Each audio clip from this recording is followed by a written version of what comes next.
Complete competitive class में आप सभी का स्वागत है। और ये जो हम लोग अभी पढ़ेंगे शब्द, ठीक है, जो कि वर्ग 10 या वर्ग 12 के लिए महत्वपूर्ण है। इसके अलावा जो प्रतियोगी परीक्षाएं होती है उसमें भी इनको पूछा जाता है, ठीक है। तो विस्तृत रूप से अध्ययन करेंगे हम शब्द के बारे में, इसके उत्पत्ति का आधार और फिर इसके कितने प्रकार होते हैं, परिभाषा सहित एग्जाम्पल देखेंगे। ध्यान दीजिएगा। यहाँ पे पहले देख लेते हैं हम शब्द, ठीक है। तो देखिए शब्द किसे कहते हैं। पहला क्या है, शब्द किसे कहते हैं। तो कह रहे कि वर्णों एवं ध्वनियों के सार्थक मेल को शब्द कहते हैं। वर्णों एवं ध्वनियों का क्या होता है बाबू, जो सार्थक मेल होता है उसे ही हम लोग क्या कहते हैं, शब्द कहते हैं। बात को समझ रहे हो। अब देखिएगा, जैसे क्या हो गया आपका सूर्य। सूर्य क्या है बालक, एक शब्द है। चांद क्या है, शब्द है। पटना क्या है, एक शब्द है। उसी प्रकार परीक्षा क्या है, और सभी क्या है, सार्थक शब्द है। यानी कि इनको कहने से क्या हो रहा है, कुछ ना कुछ बालक अर्थ निकल रहा है। बात को समझ रहे हो। अब कह रहे कि शब्दों के प्रकार का आधार, शब्दों को क्या है, प्रकार का बहुत सारा आधार है। यानी कि शब्द बहुत प्रकार के होते हैं। तो पहले देखिएगा प्रकार क्या होता है। पहला प्रकार हो गया बालक उत्पत्ति के आधार पे। बात को समझ रहे हो। उत्पत्ति के आधार पे हम शब्द के प्रकार को पढ़ेंगे इसमें। इसके अलावा बालक बनावट एवं रचना के आधार पे शब्द के कितने भेद होते हैं उसको पढ़ेंगे। और फिर रूपांतरण के आधार पे शब्द के कुल कितने भेद होते हैं उसको पढ़ेंगे। तो एक एक करके हम देखते हैं। देखिएगा, तरह की उत्पत्ति के आधार पे शब्द के भेद। उत्पत्ति के आधार पे शब्द के कितने भेद होते हैं, चार भेद होते हैं। कौन कौन से।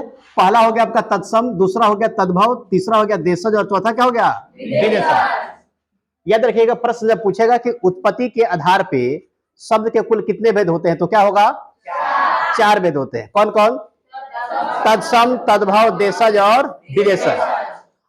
अब यहाँ पे देखेंगे कि तत्सम शब्द किसे कहते हैं। कौन शब्द बालक, कि तत्सम शब्द किसे कहते हैं। संस्कृत के मूल शब्द को हिंदी में तत्सम कहते हैं। संस्कृत का जो मूल शब्द होता है उसी का इस्तेमाल जब हिंदी में हूबहू होता है, यानी कि बिना बदलाव किए संस्कृत के शब्द का उपयोग जो हम हिंदी में करते हैं तो उसी शब्द को क्या कहते हैं, तत्सम कहते हैं। क्या कहते हैं बालक, तत्सम कहते हैं, ठीक है। जैसे देखिएगा यहाँ पे रिक्त। तो रिक्त क्या हो गया बालक, हिंदी में और संस्कृत में दोनों में क्या होता है, बिल्कुल हूबहू इस्तेमाल किया जाता है। जैसा वो हिंदी में होगा वैसा ही क्या होगा संस्कृत में। जगत हो गया बालक, ये भी क्या होता है वैसा ही होता है। फिर आपका छात्र हो गया, फिर क्या हो गया अग्नि इत्यादि। इसके अलावा अन्य बहुत सारे शब्द है जो कि संस्कृत के शब्द है लेकिन उसका इस्तेमाल किसमें होता है, हिंदी में होता है। और कैसे होता है, बिना बदलाव किए। जैसे संस्कृत में हुआ वैसा ही क्या हो गया हिंदी में, ठीक है। अब इसके बाद से हम देखेंगे दूसरा, यहाँ पे उत्पत्ति के आधार पर शब्द का जो दूसरा भेद है तद्भव। तद्भव किसे कहते हैं बालक, तो कह रहे कि संस्कृत के बिगड़े रूप को हिंदी में तद्भव कहते हैं। यानी कि संस्कृत के वैसे शब्द है जिसका उपयोग हिंदी में थोड़ा सा परिवर्तन के साथ किया जाता है, उसे क्या कहेंगे हम लोग, तद्भव कहते हैं। क्या कहते हैं उसे, यानी कि संस्कृत के बिगड़े हुए रूप को हिंदी में हम क्या कहते हैं, तद्भव कहते हैं। जैसे ध्यान दीजिएगा, अब देखिए संस्कृत में क्या होता है बालक, दुग्ध होता है। संस्कृत में क्या होता है, दुग्ध होता है। और हिंदी में क्या हो गया बालक, वही दूध हो गया। देख रहे हो, थोड़ा सा बदलाव के साथ क्या हो गया है शब्द। जैसे संस्कृत में आपका दुग्ध है तो हिंदी में क्या हो गया, दूध हो गया। उसी प्रकार बालक कुबड़ा, एक नहीं होता है, कुछ लोग होते हैं जो थोड़ा सा टेढ़े होते हैं उनको कद कुब्ज बोला जाता है बालक, किसमें, संस्कृत में। और वही हिंदी में क्या हो गया आपका, कुबड़ा हो गया। इसके अलावा क्या है, जैसे कि संस्कृत में आप लोग पढ़े हुएगा ग्राम, क्या बोलते हैं हम लोग, ग्राम बोलते हैं। और ग्राम वही हिंदी में क्या होता है, गांव हो जाता है। क्या होता है बालक। इसके अलावा बहुत सारे शब्द हैं। फिर आता है आपका तीसरा देशज शब्द। कौन बालक, तो वैसे शब्द जिसका जन्म अपने देश में हुआ उसे क्या कहेंगे हम लोग, देशज शब्द। वैसे शब्द जिनका जन्म अपने ही देश में हुआ है उसे क्या कहेंगे, देशज। जैसे क्या होगा आपका, देखिए जैसे लोटा हो गया बालक, फिर आपका पगड़ी हो गया। ये सब हम लोग का होता है ना, अपने देश का शब्द है। ये किसी वैसे शब्द का उत्पत्ति क्या है, किसी विदेश में नहीं हुआ है। जैसे कि चिड़िया हो गई, ठीक है। इसका नाम धोती हो गया। धोती होता है ना हम लोग का पोशाक है। जैसे पुआ पूरी हो गया बालक, ये कहाँ का है, ये अपने हिंदुस्तान का है। यानी कि वैसे इन शब्दों का जन्म कहाँ पे हुआ है, अपने देश में हुआ है। सड़क हो गया बालक, सड़क क्या हो गया आपका, अपने देश में, यानी कि क्या है, यह देशज शब्द है। फिर आपका हो गया आपका गांव, ठीक है ना, खेती बाड़ी, ये सब क्या है देशज शब्द जो ना तरह का देसी कहल जाला, ठीक है ना। तो वैसे शब्द जिनका जन्म कहां पे हुआ है, अपने ही देश में हुआ, उसे क्या कहते हैं, देशज शब्द। अब चौथा इसमें आ रहा है उत्पत्ति के आधार पे, चौथा और अंतिम विदेशज। तो वैसे शब्द जिनका जन्म बालक विदेश में हुआ है उसे हम लोग क्या कहेंगे, विदेशज शब्द। वैसे शब्द जिनका जन्म कहां पे हुआ है उसे क्या कहेंगे, विदेशज शब्द। जैसे देखिएगा साइकिल हो गया बालक, साइकिल हम लोग का बनाया हुआ थोड़ी है, ये वो विदेश से बना था, तो ये क्या हो गया आपका विदेश शब्द। डॉक्टर शब्द हो गया, इंग्लिश का शब्द है ना बालक, तो इंग्लिश का तो उत्पत्ति हिंदुस्तान में हुआ नहीं था, तो ये क्या हो गया, विदेश, विदेशज हो गया। बाल्टी हो गया बालक, ठीक है। फिर उसके बाद मान लीजिए कि कोट पैंट, कोट पैंट जो होता है ना पोशाक, वो सब क्या है, वो सब वो विदेशियों का देन है। और ये सब कैसे शब्द है, विदेशज शब्द। जैसे मान लो कि आलू हो गया, आलू भी अपने देश का शब्द नहीं है, ये कहाँ का है, पुर्तगाल का। तंबाकू हो गया बालक, जो खैनी कहा जाता है, कैसे होता है ना खैनी खाने वाला, तो ये भी कहाँ का शब्द है, ये भी वो पुर्तगाल का। पुर्तगाली लोग जब आए थे ना वास्को डी गामा वगैरह, तो उन्हीं लोगों ने ऐसे शब्दों का प्रयोग किया था और कुछ बोने वाली चीजें यहाँ पे लाए थे, ठीक है ना, खेती बाड़ी वाली। तो वैसे शब्द जिनका जन्म कहाँ पे हुआ है, विदेश में, उसे क्या कहते हैं हम लोग, विदेशज शब्द। अब इसके बाद से आगे बढ़ते हैं, ध्यान दीजिएगा। अब कह रहे कि बनावट एवं रचना के आधार पर शब्द के कितने भेद होते हैं, प्रश्न पूछेगा, वस्तुनिष्ठ प्रश्नों में पूछा जाता है कि बनावट एवं रचना के आधार पर शब्द के कुल कितने भेद होते हैं, तो 3 भेद होते हैं, ठीक है। अब देखिए कौन कौन, पहला रूढ़ हो गया, दूसरा यौगिक, और तीसरा क्या हो गया, यौगरूढ़। रूढ़, यौगिक और यौगरूढ़ शब्द के क्या है, बनावट एवं रचना के आधार पर बाबू 3 भेद है। कितना भेद है, 3। अब देखिएगा तीनों का परिभाषा क्या कहता है। सबसे पहले कि रूढ़ शब्द किसे कहते हैं, कौन शब्द, तो वैसे शब्द जिसे खंड करने पर खंड का कोई सार्थक अर्थ नहीं निकलता उसे क्या कहेंगे, रूढ़ शब्द कहते हैं। जैसे कोई शब्द हो गया और उस शब्द को हम 2 बराबर भाग में, 2 भाग में तोड़ रहे हैं, तो जब शब्द को 2 भाग में तोड़ेंगे तो दोनों जो खंड होंगे ना उसका कोई क्या होगा, सार्थक अर्थ जब नहीं निकलेगा तो उसे क्या कहेंगे हम लोग, रूढ़ शब्द। जैसे देखिएगा यहाँ पे क्या हो गया बालक, ये घर शब्द हो गया, और घर को क्या कर रहे हैं हम, घ और र में बाबू अलग अलग बदल रहे हैं। तो देखो घ का कोई अर्थ निकल रहा है, नहीं र का निकल रहा है, यानी कि दोनों क्या है, बड़ है, दोनों क्या है बालक, बड़ है। फिर कार हो गया बाबू, ये वो का हो गया, फिर ये वो का हो गया आपका र हो गया, इससे कोई सार्थक अर्थ निकल रहा है, तो ये भी क्या हो गया आपका, रूढ़ शब्द हो गया। तीसरा का देखिएगा नमी, कौन सी बालक, न हो गया प्लस मी हो गया, दोनों क्या है, 2 हम खंड किए ना, और इन खंड का क्या हो रहा है, कोई भी सार्थक अर्थ नहीं निकल रहा है, इसलिए कैसे शब्द होंगे, रूढ़ शब्द।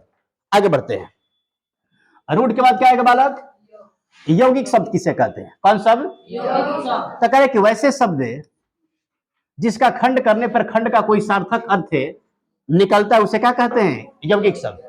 यानी कि वैसे शब्द जब क्या करते हैं उसको हम 2 खंडों में विभाजित करते हैं और दोनों खंडों का क्या हो रहा है, अलग अलग बालक अर्थ निकल रहा है, तो उसे क्या कहेंगे, यौगिक शब्द। क्या कहेंगे बालक, याद रहेगा, वैसे शब्द जिन्हें खंड करने पर दोनों खंडों का क्या होता है, कोई सार्थक अर्थ निकलता है उसे क्या कहेंगे, यौगिक शब्द। जैसे देखिएगा हिमालय हो गया बालक, क्या हो गया, तो हिमालय क्या हो गया, हिम प्लस आलय, हिम माने क्या हो गया आपका बर्फ, आलय माने कोची बाबू, आलय माने घर हो गया, बर्फ के घर को मिलाकर के हम क्या कहेंगे, यानी कि यहाँ पे जो हिमालय का 2 भाग हम कर रहे हैं, 2 खंडों में विभाजित कर रहे हैं, तो दोनों खंडों का क्या हो रहा है, अलग अलग अर्थ निकल रहा है। तो जब विभाजित करने के बाद किसी शब्द का दोनों खंडों का अलग अलग अर्थ निकले उसे क्या कहेंगे, उसे कहेंगे बालक यौगिक शब्द। रे बच्ची देखिए इधर, क्या कहेंगे बालक, अब हो गया वो विद्यालय, तो विद्या प्लस आलय, विद्या नहीं समझ रहे हो ना, ज्ञान, और आलय मैंने कोची, ज्ञान का जो मंदिर या घर होता है उसे क्या कहेंगे बाबू, विद्यालय कहेंगे।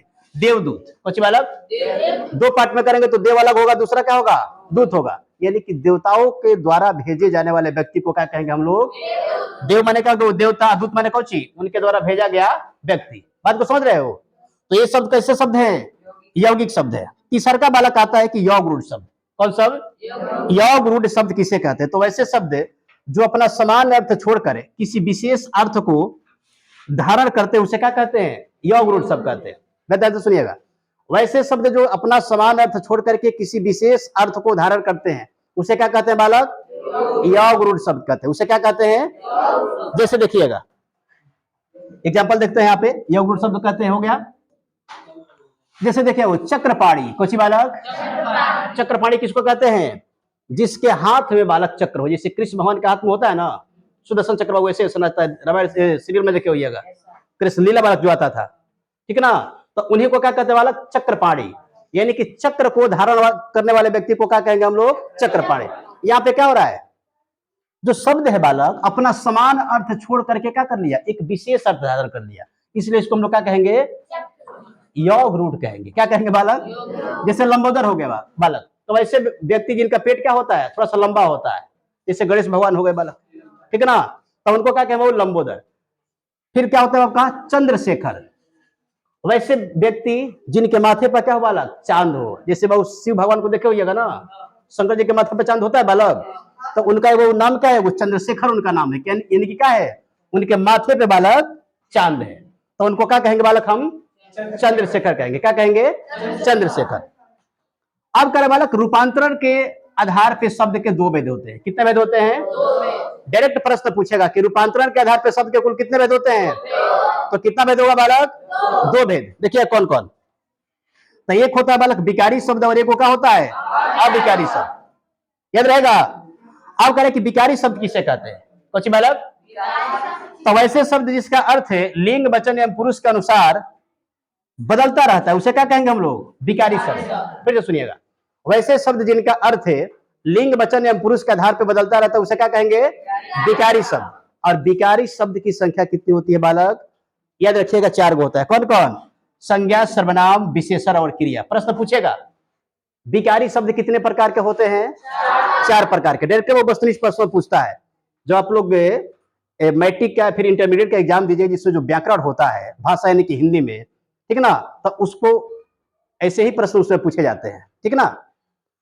आगे देखिएगा, 4 हो गया। विकारी शब्दों की संख्या कितनी होती है, अब यहाँ पे संज्ञा, सर्वनाम, क्रिया, विशेषण जब हम पढ़ाएंगे ना, तब डिटेल इसके बारे में बताएंगे, अभी सिर्फ हम शब्द के बारे में ही बता रहे हैं। आगे सुनिएगा, इसके बाद से क्या होगा आपका, अविकारी शब्द। कौन सी बालक, तो वैसे शब्द जिनका अर्थ है लिंग वचन एवं पुरुष के अनुसार नहीं बदलता, उसे क्या कहेंगे हम लोग, अविकारी शब्द कहते हैं। उसमें क्या होता था, बदलता था, बात को समझ रहे हो, लेकिन इसमें क्या होगा, लिंग वचन एवं पुरुष के आधार पर शब्द का अर्थ जो होगा वह नहीं बदलेगा, तो उसको क्या कहेंगे, अविकारी शब्द। कौन सी बालक, और अविकारी शब्द का भी संख्या कितना होता है, पहला क्या हो गया बालक, क्रिया विशेषण, दूसरा क्या हो गया, संबंधवाचक, तीसरा क्या हो गया, विषमयादिबोधक, और चौथा क्या हो गया बालक, समुच्चयवाचक। ठीक है, याद रहेगा। विकारी शब्दों की संख्या कितनी होती है, 4, और अविकारी शब्दों की संख्या कितनी होती है। अब फिर हम अगले अध्याय में बालक इन सभी को हम बारी बारी से पढ़ेंगे, ठीक है। तो आज हमने देखा, ध्यान दीजिएगा, आज हमने क्या पढ़ा, शब्द और शब्दों के जो आधार होता है उत्पत्ति का, उनके बारे में, ठीक है। तो आप लोग इस वीडियो को पूरा देखिएगा, और पूरा देखने के बाद हमें उम्मीद है कि आप पूरी तरीके से समझ जाएंगे बात को। इसी तरीके से आप किसी अन्य अगर अध्याय को पढ़ना चाहते हैं तो आप कमेंट बॉक्स में कमेंट कीजिएगा, हम उसको अध्ययन करके और फिर आपको सामने प्रस्तुत करेंगे। वीडियो देखने के लिए बहुत बहुत धन्यवाद। और किसी भी विषय को आसान भाषा में अगर आप पढ़ना चाहते हैं तो एक बार आप हमारे चैनल से जुड़ के देखिए, आपको मुड़ के देखना नहीं पड़ेगा।